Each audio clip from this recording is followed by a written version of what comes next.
pasensya, pag-aaruga at pagsisikap. Mapayapang araw ng Biyernes, kapatid. Kapistahan po ngayon ni San Juan Bosco, pari at tagapagtatag ng mga Salesians. Pagbati po sa mga kapatid nating Salesian Fathers, Brothers and Sisters at lahat ng Bosconians. Pasalamatan po natin ang Panginoon sa lahat ng biyayang ipinagkaloob niya sa atin sa buong buwan ng Enero. Ito po si Sister Rose Agtarap ng Daughters of St. Paul para sa mabuting balita. Tayo na pong magnilay sa Ebanghelyo ngayon.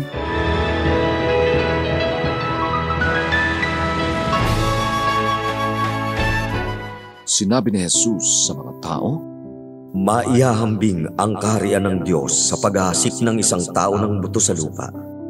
Tulog man siya o gising, sa gabi o araw, sumisibol ang binhi at lumalago ng hindi niya namamalayan. Nagbubunga ang lupa sa ganang sarili nito, unay ang usbong, saka ang uhay, at ang butil na humihitik sa uhay. At kapag nagbunga na ito, agad siyang magpapadala ng karit sapagkat sumapit na ang anihan. Sa ano natin maipukumpara ang kaharian ng Diyos? Sa anong talinhaga natin ito maipapakilala? Natutulad ito sa paghahasik ng buto ng mustasa na pinakamaliit sa mga binhing inihahasik sa lupa.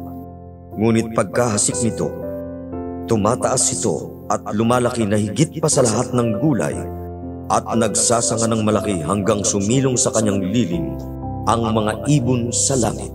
Itinuro niya sa kanila ang lahat ng ito sa pamamagitan ng mga talinghagang gaya nito ayon sa kakayahan ng kanilang isipan. Hindi siya nagturo sa kanila nang hindi gumagamit ng mga talinhaga, ngunit nilinaw niya ang lahat sa kanyang mga alagad nang sila-sila na lamang.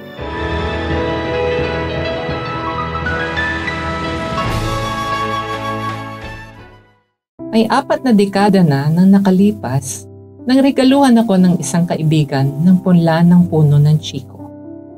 Itinanim ko ang punla sa aming bakuran. Iniligan at inalagaan hanggang sa ito ay lumaki at nagbigay ng marami at matatamis na bunga.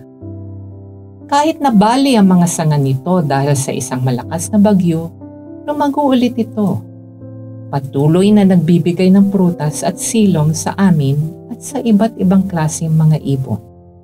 Alam ng mga plantito at plantita na mahabang pasensya at matyagang pag-aaruga ang kailangan bago ka umani sa iyong mga pagsisikap. Gayon din sa ating buhay.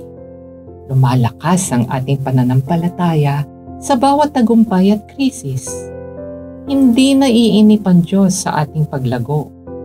Unti-unti niyang pinapayabong ang pagmamahal sa Diyos at sa kapwa upang makapagbigay tayo ng kanlungan at kaginhawaan sa iba. Kaya kailangan nating manalangin, palalimin ang ating pag-uunawa at ibahagi ang kaharian ng Diyos. Manalangin tayo. Panginoon ko, nilikha mo kami mula sa wala at araw-araw mong pinagbabago ang aming buhay. Naway gawin mo kaming mga mabubungang puno na nagbabahagi ng iyong pag-ibig, kapayapaan at awa sa lahat. Amen. Mga kapanalig, maraming salamat po sa inyong suporta sa aming misyon. Subscribe, like, and follow po lines sa aming social media accounts. Patuloy po kaming humihingi ng inyong tulong upang maipagpatuloy ang programang ito. Maaari po ninyong ipadala ang inyong love offerings at donasyon sa aming donations channels. Makakaasa po kayo na kasama lagi ang inyong mga intensyon at kahilingan sa aming panalangin araw-araw. Ito pong muli si Sister Rose na nag-aanyaya sa inyong manalangin. Panginoon, gisingin nawang muli ng biyaya ng Hubileo ang pagnanasa namin sa kayamanang makalangit. Tulungan mo kaming ipalaganap ang kagalakan at kapayapaan ni Kristong aming manunubos sa buong mundo. Amen. We are here to provide a new way of communicating and proclaiming the gospel.